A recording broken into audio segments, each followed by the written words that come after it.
साथियों, मैं doctor Manoj Ahuja Ahuja news channel में आपका हार्दिक अभिनंदन करता हूं।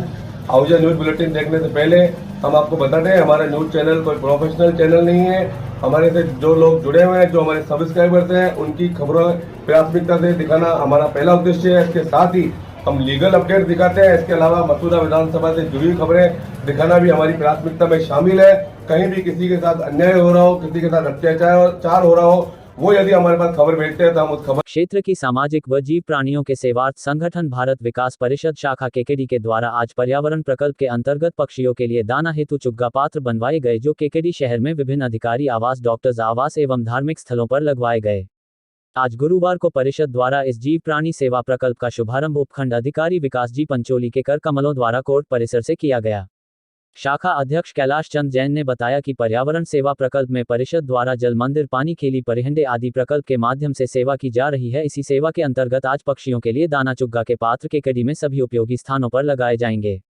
आज इस अवसर पर शाखा सचिव रामधन प्रजापति, कोषाध्यक्ष विमल कोठारी, प्रकल्प प्रभारी श्याम सुंदर मुंदड़ा, पूर्व अध्यक्ष शिव कुमार बियानी, यज्ञनारायण सिंह, परिषद सदस्य बहादुर सिंह शक्तावत, हीरा लाल सामरिया, निहालचंद मैतवाल, नंदलाल गर्ग, भगवान माहेश्वरी, विष्णु कुमार तेली उपस्थित थे।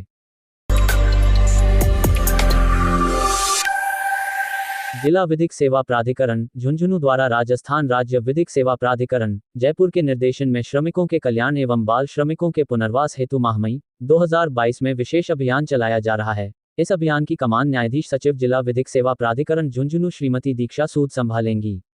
सचिव न्यायाधीश श्रीमती सूद ने बताया कि अभियान में श्रमिकों के कल्याण, बाल श्रमिकों के पुनर्वास एवं स्कूली शिक्षा से जोड़ने के क्रम में यह अभियान चलाया जा रहा है। इस अभियान के तहत जिला विधिक सेवा प्राधिकरण झुंझुनू द्वारा अतिरिक्त जिला कलेक्टर, श्रम विभाग, समाज कल्याण विभाग के साथ मीटिंग कर श्रमिकों के कल्याण के लिए विशेष दिशा निर्देश जारी किए। इसी क्रम में जिला विधिक सेवा प्राधिकरण द्वारा ईंट भट्ठों, स्टोन क्रेशर, मनरेगा आदि स्थलों पर कार्यरत श्रमिकों के कल्याण एवं उन्हें राज्य सरकार द्वारा वर्तमान में श्रमिकों के संबंध में संचालित स्कीमों से जोड़ने हेतु टीम का गठन किया गया है। टीम में पुलिस विभाग, श्रम कल्याण विभाग, मनरेगा विभाग, समाज कल्याण विभाग, शिक्षक रोजगार केंद्र प्रबंधक, एनजीओ एवं जिला विधिक सेवा प्राधिकरण झुंझुनू की ओर से पैनल अधिवक्ता सदस्य उपस्थित रहे। सभी सदस्य श्रम विभाग द्वारा प्रदान की गई निरीक्षण स्थलों की सूची के अनुसार निरीक्षण करेंगी तथा निरीक्षण के दौरान टीम द्वारा यह सुनिश्चित किया जाएगा कि सभी श्रमिक उन परिस्थितियों में कार्य कर रहे हों जिनसे उनके मूल अधिकारों का हनन न हो। ऐसे निरीक्षण स्थलों पर कोई बाल श्रमिक कार्यरत है अथवा नहीं, यदि बाल श्रमिक कार्यरत है तो उनके पुनर्वास की व्यवस्था करना, श्रमिकों हेतु सरकार द्वारा संचालित विभिन्न स्कीमों के तहत उन्हें लाभ प्रदान करने की कार्यवाही करना सुनिश्चित करें। उक्त अभियान का संचालन जिला विधिक सेवा प्राधिकरण की सचिव श्रीमती दीक्षा सूद के निर्देशन में किया जाएगा। निर्मला कोठारी शिक्षक प्रशिक्षण महाविद्यालय सावर में तंबाकू मुक्त राजस्थान प्रतियोगिता के तहत निबंध प्रतियोगिता, भाषण प्रतियोगिता एवं पोस्टर प्रतियोगिता आयोजित की गई। अतिथियों ने मां सरस्वती के दीप प्रज्वलित कर समारोह शुभारंभ किया। समारोह के मुख्य अतिथि निदेशक एसएन न्याती ने कहा कि युवाओं में नशे की लत रोकने हेतु कारगर कदम उठाना एवं निरोगी राजस्थान अभियान के तहत तंबाकू मुक्त राजस्थान के लिए वृहद स्तर पर जन जागरूकता करना हम सभी का कर्तव्य है। समारोह की अध्यक्षता करते हुए संस्थान के अध्यक्ष अभिषेक कोठारी ने कहा कि आज का युवा कल का राष्ट्र निर्माता है। तंबाकू सेवन से स्वस्थ रहना बहुत मुश्किल है, इसलिए तंबाकू मुक्त राजस्थान का निर्माण करने में सभी को आगे आना चाहिए। निबंध प्रतियोगिता में 45 छात्र छात्राओं ने भाग लिया, जिसमें प्रथम स्थान एमन प्रवीण व द्वितीय स्थान कृष्णा कुमारी नाथ ने प्राप्त किया। भाषण प्रतियोगिता में प्रथम स्थान रमेश चंद्र दाधीच व द्वितीय स्थान प्रीति साहू ने प्राप्त किया, जिनको अतिथियों द्वारा स्मृति चिन्ह प्रदान कर सम्मानित किया। समारोह में प्राध्यापक राम बाबू सोनी, नंद किशोर, धनराज खाती, छीतर लाल बलाई, गरिमा अग्रवाल, श्यामलाल नवाल, कैलाश चंद्र, शंकर लाल वैष्णव एवं देवराज गुर्जर उपस्थित थे। कार्यक्रम का संचालन छात्राध्यापक नरेंद्र कुमार मीना ने किया। उपखंड के ग्राम नागोला में पुलिस थाना भिनाय द्वारा वाहनों के मोटर व्हीकल एक्ट के तहत 09 चालान काटे गए। पुलिस द्वारा नागोला मोची मोटरसाइकिल पर वाहन चालकों को रुकवाकर उन्हें वाहन चलाते समय हेलमेट और सीट बेल्ट का प्रयोग करने तथा यातायात नियमों का पालन करने की हिदायत दी गई। एएसआई महादेव प्रसाद, बीट प्रभारी नागोला दिलदार सिंह, कांस्टेबल दिनेश कुमार आदि ने यातायात नियमों का पालन कर दुर्घटनाओं से कैसे बचा जा सकता है के बारे में भी वाहन चालकों को समझाया गया। आज दिनांक 19 मई 2022 को जिला विधिक सेवा प्राधिकरण अजमेर की ओर से ईंट से राष्ट्र निर्माण योजना के तहत अजमेर क्षेत्र में ईंट भट्टों पर काम करने वाले श्रमिकों की स्थिति का जायजा लेने के लिए सचिव जिला विधिक सेवा प्राधिकरण अपर जिला एवं सेशन न्यायाधीश रामपाल जाट के निर्देशानुसार संयुक्त टीम का गठन कर श्रम निरीक्षक प्रियंका, चाइल्ड लाइन के कार्यकर्ता कुशाल सिंह व वनीता पनवार, मानव तस्करी विरोधी इकाई के निरीक्षक अशोक विश्नाई व सीफार संस्था के आनंद के साथ आज ईंट भट्टों का निरीक्षण किया गया। निरीक्षण के दौरान श्रमिकों की स्थिति बड़ी दयनीय पाई गई तथा भट्टों के ऑफिस में कोई कागजात भी प्राप्त नहीं हुए। वहां पर संचालक के बारे में पूछा गया तो वह भी मौजूद नहीं था। निरीक्षण के दौरान पाया गया कि श्रमिकों के कल्याण का ध्यान भट्टों के संचालक द्वारा नहीं किया जा रहा है, नहीं उनके कोई आवास की समुचित व्यवस्था पाई गई। यहां तक कि उनके दीर्घशंका व लघुशंका के नियत स्थान नहीं है। प्राथमिका चिकित्सा उपचार की भी कोई व्यवस्था नहीं है। वहां पर कार्य कर रहे श्रमिकों से बात करने पर पता चला कि धड़कती अंगारों के बीच जहां पर ईंट पकाई जाती है उनके बीच ही उनके निवास स्थान बने हुए हैं। ईंट भट्टों पर काम करने वाले श्रमिक झोपड़ियों में रहते हैं व उनका कोई अस्थायी निवास भी नहीं है। ईंट भट्टों पर मिलने वाले मजदूरों से बात करने पर पता चला कि उन्हें ठेकेदार पूर्व में ही पेशगी देकर छत्तीसगढ़, उत्तर प्रदेश, मध्य प्रदेश आदि से लाया गया है तथा रात दिन इन ईंट भट्टों पर रहकर कार्य करते हैं। इसी प्रकार प्रथम दृष्टया यह बंधुआ मजदूर प्रतीत होते हैं तथा प्रवासी मजदूरों की श्रेणी में बंधक के रूप में काम कर रहे हैं, जिनके न कोई काम के घंटे हैं, न कोई न्यूनतम मजदूरी है, न ही उन्हें किसी नियम कानून को ध्यान में रखते हुए कार्य करवाया जा रहा है। यहाँ तक कि परिवार सहित बच्चों के साथ वहां पर कार्य कर रहे हैं।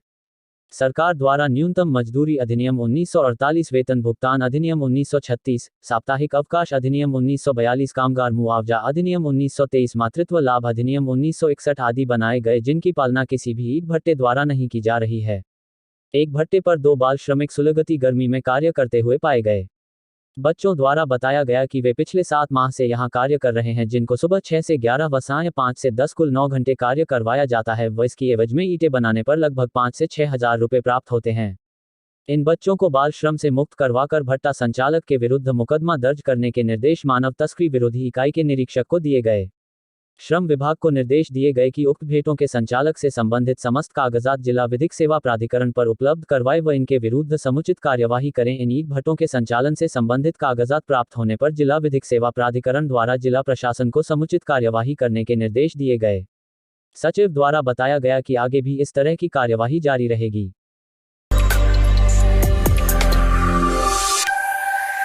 सीआरपीएफ में एसआई के पद तैनात जवान केकेडी निवासी मोहनलाल पांचाल की पद पर कार्यरत रहते मृत्यु हो जाने पर गुरुवार को सैन्य सम्मान के साथ अंतिम विदाई दी गई। भारत माता के जयकारों के बीच शहरवासियों ने सीआरपीएफ के जवान मोहनलाल पांचाल को अग्नि को सुपुर्द किया। कैंसर की बीमारी से पीड़ित जवान मोहनलाल पांचाल का गत कुछ महीनों से अहमदाबाद के एक निजी अस्पताल में इलाज जारी था। गुरुवार को उन्होंने अंतिम सांस ली। उनके निधन की सूचना जैसे ही शहरवासियों को मिली, शहर में शोक की लहर छा गई। गुरुवार को सीआरपीएफ के जवान मोहनलाल का तिरंगे से लिपटा शव जैसे ही उनके पैतृक गांव केकेडी लेकर पहुंचे तो परिवार में कोहराम मच गया। बड़ी संख्या में शहरवासियों ने मोहनलाल के घर पहुंचकर परिवार को ढांढस बंधाया। जयपुर रोड पर पौकीनाडी के पास स्थित एएसआई मोहनलाल के निवास स्थान से अंतिम यात्रा निकाली गई। इस दौरान अपने पिता को होमगार्ड में तैनात पुत्र बनवारी व विधवा पुत्री ने कंधा दिया। अंतिम यात्रा में बड़ी संख्या में शहरवासी शामिल हुए तथा भारत माता के जयकारों के बीच अंतिम यात्रा विभिन्न स्थानों से होकर देवगांव गेट स्थित मौशधाम पहुंची। अंतिम यात्रा में सीआरपीएफ की बटालियन के जवान भी साथ रहे। देवगांव गेट स्थित मौशधाम पर शव यात्रा पहुंचने पर सीआरपीएफ के अधिकारियों व केकेडी सिटी पुलिस के एसआई प्रताप सिंह ने दिवंगत जवान मोहनलाल के शव पर पुष्पचक्र चाकर श्रद्धांजलि दी।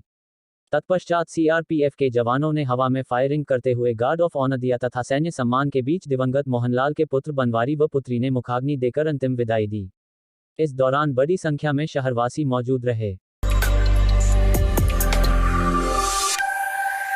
आज क्षेत्र के सक्रिय कांग्रेस कार्यकर्ता संपत गर्ग ने भिनाय उपखंड अधिकारी प्रभात स्वरूप त्रिपाठी से मिलकर राजस्थान सरकार की जनकल्याणकारी योजनाओं के बारे में विस्तृत रूप से चर्चा की। गर्ग ने क्षेत्र में आबादी भूमि से वंचित गरीब परिवारों के आबादी में नहीं होने के कारण पट्टे नहीं बन पा रहे हैं। अब जिनके प्रधानमंत्री योजना में आवास पास हो रखे हैं उनके आबादी भूमि में नहीं होने के कारण आवास नहीं बन पा रहे हैं, जिस पर गर्ग ने कुछ दिनों पहले जिला कलेक्टर से भी मुलाकात की थी। आज उपखंड अधिकारी ने भी आश्वासन दिया कि जल्दी ही गरीब परिवारों की समस्या का हल होगा। इस दौरान गर्ग के साथ शेरा वर्मा, भेरू भील, कैलाश भील सहित कई कार्यकर्ता मौजूद थे।